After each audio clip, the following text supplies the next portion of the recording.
बयानात की हद तक मत रहें, प्रैक्टिकलिटीज़ की तरफ मूव करें ताकि ये मुल्क जो है ना ये तरक्की कर सके। खैर, जिस तरह से क्रिकेट का बेड़ा बिठा दिया है ना, बेड़ा गर्क कर दिया गया है।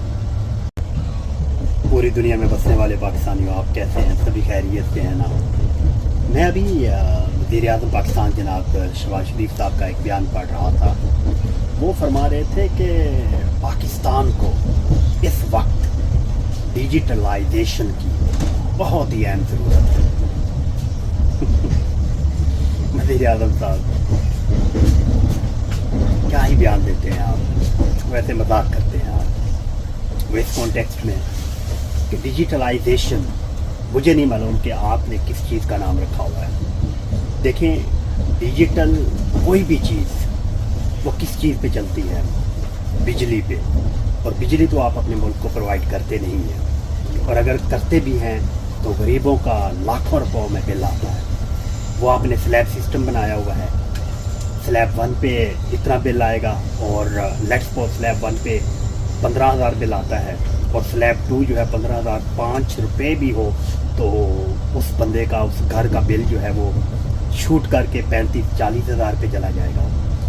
इसका नाम आपने डिजिटलाइजेशन रखा हुआ है। और इंटरनेट किस चीज़ पे चलता है? इंटरनेट भी बिजली से ही कनेक्टेड होता है। जब बिजली ही नहीं है तो डिवाइसेस नहीं चल सकती, और इंटरनेट नहीं चल सकता। तो डिजिटलाइजेशन वक्त की अहम ज़रूरत अगर आप कहते भी हैं, मान लिया फॉर द टाइम बीइंग, तो उस पर आपने उसको उसके ऊपर अमल कैसे कर लिया?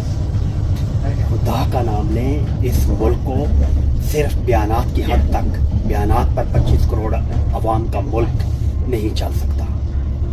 बयानात की हद तक मत रहें, प्रैक्टिकलिटीज़ की तरफ मूव करें ताकि ये मुल्क जो है ना ये तरक्की कर सके। खैर, जिस तरह से क्रिकेट का बेड़ा बिठा दिया है ना, बेड़ा गर्क कर दिया गया है, नाअहली की वजह से, मिसमैनेजमेंट की वजह से, जग हंसाई करवाते हो जगह जगह पे, वही हाल हर इदारे का है। क्योंकि हर जगह पर पर्चियों वाले और सिफारशी बैठे हुए हैं।